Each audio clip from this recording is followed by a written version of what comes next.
नहीं लगता इनकी सोच जो उन्होंने कहा ब्रेकअप वाला गाना और वो सब? देखिए ये ना, ये लड़की है तेरा जाना जैसे कोई बद्दुआ, कितना रोएंगे लोग, कितना रोएंगे, मुझे छोड़ के चली गई, तेरा जाना जैसे कोई बद्दुआ। उनकी बात गलत तो हो ही नहीं सकती, लेकिन हाँ मैं हमेशा इनसे पूछता हूँ एक गाना बोलिए तो बोलती नहीं एक गाना। अच्छा चलो खींच मेरी फोटो, खींच मेरी फोटो, ठीक है। मेरा फेवरेट गाना तेरा चेहरा है, क्योंकि मेरा उस पर ऑडिशन हुआ था और बड़ा अजीब ऑडिशन था। उन्होंने कहा मुझसे कि आप इस गाने पे ऑडिशन कीजिए, और मेरे को ज़्यादा कुछ मेहनत करनी नहीं पड़ी क्योंकि अरिजीत जी ने जिस तरह से गाया है वो गाना, तो कोई भी अगर उस पर लिपसिंग करेगा तो I think he will get this film very easily. Thankfully I was there in the office. और हाँ एक सेकेंड जी, तो या तेरा चेहरा फॉर मी। अगर फाइनली आप दोनों को पूछें कि व्यूअर्स के लिए ऐसे क्या एक खास बात है जो करेंगी हर्ष एंड व्यूअर्स के लिए एक ऐसी क्या चीज़ जो खास फिल्म में लोगों को बहुत काफ़ी पसंद आएगी, कोई एक चीज़?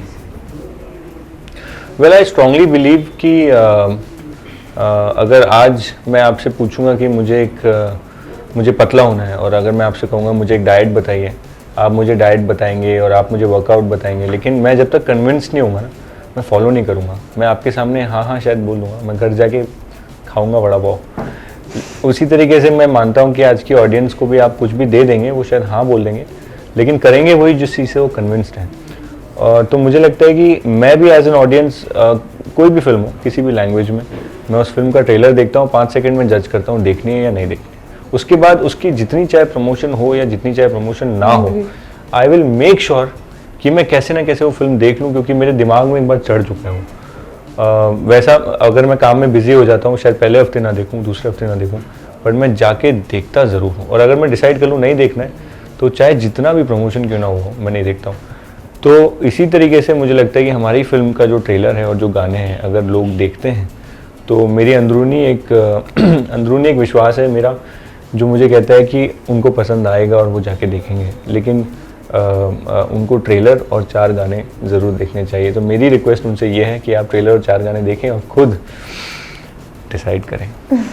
लेकिन हमारी मावरा कुछ और कहना चाहती है। मुझे ऐसे लगता है कि मैं इस बिलीफ पे आई हैव ग्रोन अप कि जो भी चीज़ आप अपने 200% पोटेंशियल उसमें डाल के करेंगे ना, तो वो चीज़ हमेशा, मैंने एटलीस्ट ये एक्सपीरियंस किया है कि वो सक्सेसफुल होती है। On this set I have seen everybody put in there all in the film. There is not a single person who would say that no I was not all in, I was saving a little, ऐसा कुछ नहीं है। And हमारी सबसे बड़ी strength हमारी hard work and conviction and honesty ही है। इससे ज़्यादा कुछ एक इंसान के अंदर इससे ज़्यादा कुछ नहीं होता। तो वो सब हमने इस फिल्म में डाल दिया है। And obviously I would want the audience to go and see the trailer.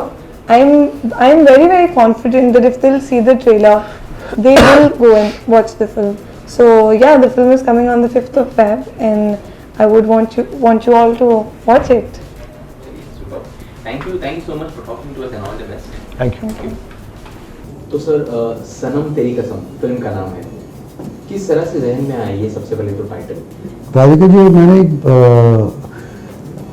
हम लोग आज से कुछ साल भर पहले हम लोग एक फिल्म बना रहे थे विच वॉज इंस्पायर्ड फ्रॉम, मैंने फिल्म बनाने के प्री प्रोडक्शन के प्रोसेस में थे, जिसका which was inspired from brother Grimm Snow White और उस वक्त हम लोग एक then we came across a subject which was requiring newcomers and फिर जब नए लड़का नई लड़की की एक कहानी होती है ना, तो उसमें एक लव स्टोरी होती है, उसमें एक म्यूज़िक बहुत इंपॉर्टेंट रोल प्ले करता है तो कोई भी लव स्टोरी, जैसे मैंने प्यार किया है या क़यामत से क़यामत तक है या आशिकी 2 है, उसमें म्यूज़िक एक बॉडी एंड सोल होता है पिक्चर का तो जब हमने अभी पिक्चर का म्यूज़िक शुरू करने की शुरुआत की, तो हमारी पिक्चर की उस वक्त बेसलाइन हुआ करती थी love story still with a curse and we always wanted a title song which was based on curse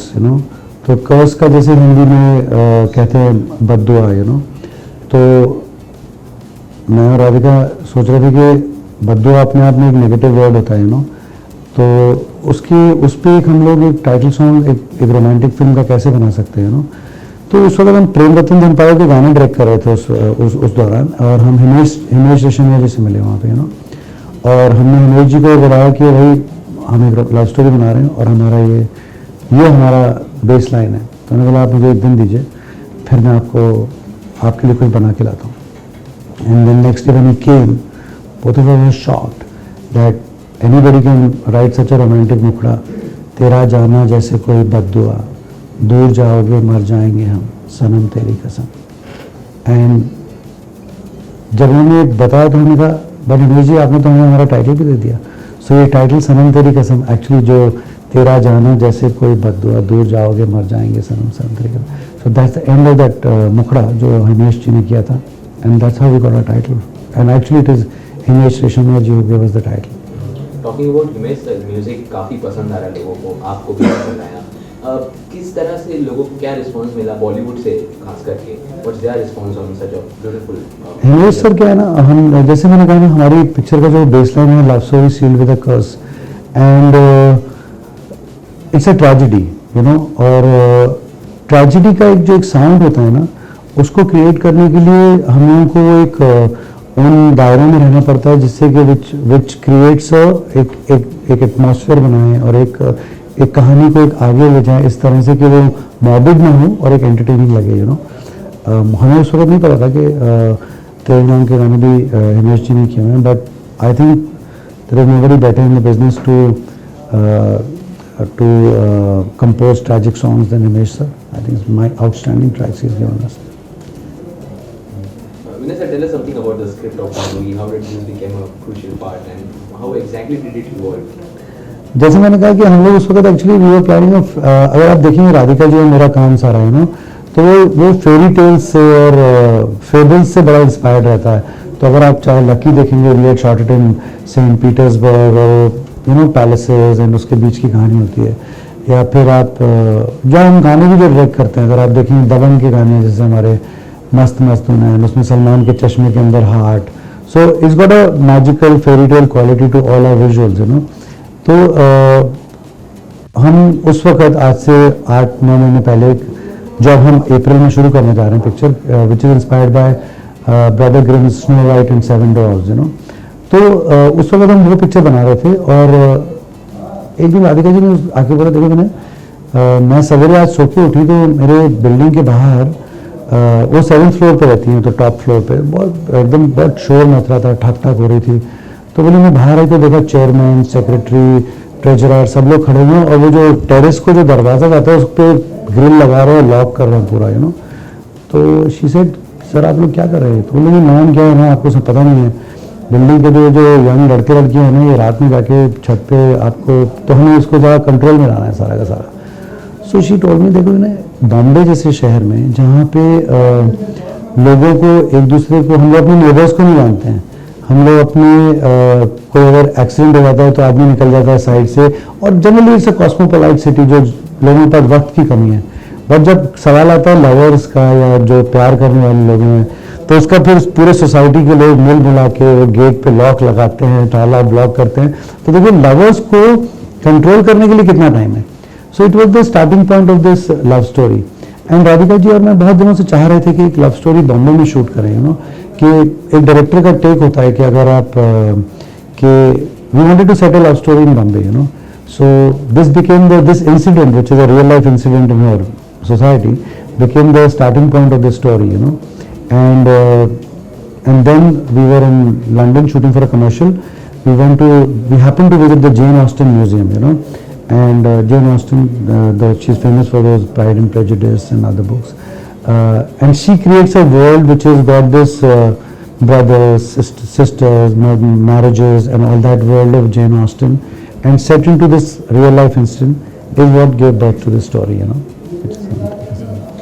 why two newcomers for the film? It's a big movie. You both are directing it. So ये दो stars किस तरह से आए film का? Radhika and I have always work with stars actually देखा जाए तो। फर्स्ट फिल्म में सलमान थे, फिर सनी एंड कंगना, सनी सर और कंगना थे। तो yes it was a decision for us कि हम लोग न्यू कमर्स के साथ जाएं कि नहीं जाएं।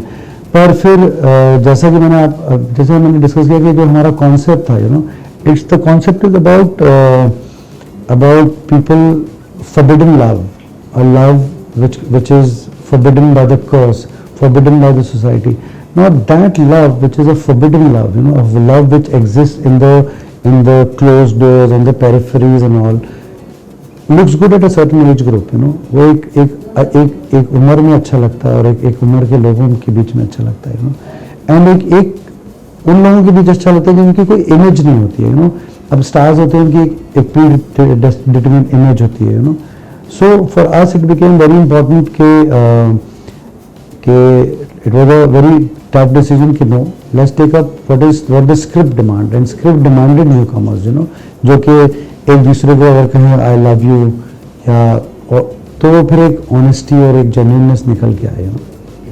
अच्छा, दोनों न्यू कमर्स हैं, हर्ष भी और मंगा भी. दोनों में से सबसे बेहतरीन एक्टिंग अगर आपके डायरेक्टर्स एक्टर्स तो कौन था उसमें, या दोनों जो भी आप कहना चाहें? No, I think both are fabulous. But before that, I'll try to tell you, you know, which is the answer to your last question. Is both of them are actually casted on the merit. When you are taking a newborn and new girl, ना बहुत pressure आता है कि भाई किसी star सन को ले लो, star daughter को ले लो, स्टार सिस्टर को ले लो, जिससे कि जो भी कमर्शियल एस्पेक्ट्स होते हैं पिक्चर के वो फिर आसान होते हैं वर्कआउट करना. बट इसमें my producer Deepak Mukherjee and who came along and who said नहीं, आप जो मेरिटोरियस है उसको लीजिए, you know. And then we had a big auditions and all in which Harsh and Mawra both which who suit the role we casted, and it all sprung up from where my producer Deepak Mukherjee said, no, go for what is required for the role. And that's why both of them are excellent, and both of them just fit in the characters like and they are blank canvas, you know, newcomer है. तो जैसा हम राधिका सनी भाई आपके friend हैं, उन्होंने trailer देखा या आपने उनके फिल्म का ट्रेलर देखा, कोई रिस्पॉन्स अगर हमारे साथ शेयर करना चाहें तो? I'll tell you, it is so ironical. ये जो पिक्चर है ना, सनम तेरी कसम, एक्चुअली ये सनी सर ने शुरुआत कराई थी. आई लव यू ख़त्म हो रही थी और सनी सर ने रशेस देखे, तो सनी सर ने बुलाया और उन्होंने कहा कि देखो, he wanted Radhika and I to both direct film for Vijeta films. And उन्होंने कहा तुम लोग, अब उनका नजरिया ये नहीं कि हम एक्शन नहीं कर सकते, पर उनका कहने का मतलब था कि हम लोग लव स्टोरी बहुत अच्छी बनाते हैं. तो उन्होंने कहा मैं चाहता हूँ कि तुम लोग विजेता फिल्म के लिए एक लव स्टोरी करो और बॉबी के साथ एक लव स्टोरी करो. एंड सो ये पिक्चर एक्चुअली सनी सर ने शुरुआत कराई थी. तो हम लोग जब लिखने गए, पर फिर क्योंकि वो लिखते लिखते पिक्चर के फिर जो कैरेक्टर्स निकल के आए और फिर जो एक एज ग्रुप में चली गई पिक्चर और फिर एक माहौल में चली गई, तो फिर वो वी कुडंट टेक बॉबी दो he is the most good looking boy in the circuit. But it is so ironical कि सनी सर ने ही ये पिक्चर शुरू करवाई थी और अब आ रहे हैं साथ में, तो it's nice I guess. But he is a big star, so I think Sunny sir के 2.5 किलो के हाथ से बच जाए हम लोग. ओके, फाइनली जो व्यूअर्स हमें देख रहे हैं उनको क्या कहना चाहिए, एक ऐसी खास बात फिल्म के बारे में which will take them to the theaters to watch the movie? सनम तेरी कसम, of course it's a musical. Now Radhika और मेरा जो भी पिछले 12-13 साल से हमने किया है, तो एक हमारा एक जो म्यूजिक का एक जर्नी है वो है इस पिक्चर में. तो एक गाना is like a gem, and so music is of course the plus point. But एक like I said, it's an honest film, and it is picked up from an honest incident which happened in and around us, जो हम लोगों के आजू बाजू में होता है. तो एक सच्ची फिल्म है, एक ऑनेस्ट फिल्म है. और and I think when you will come to see the film, you will realize and you will connect with every small incident which is happening in the film, you know.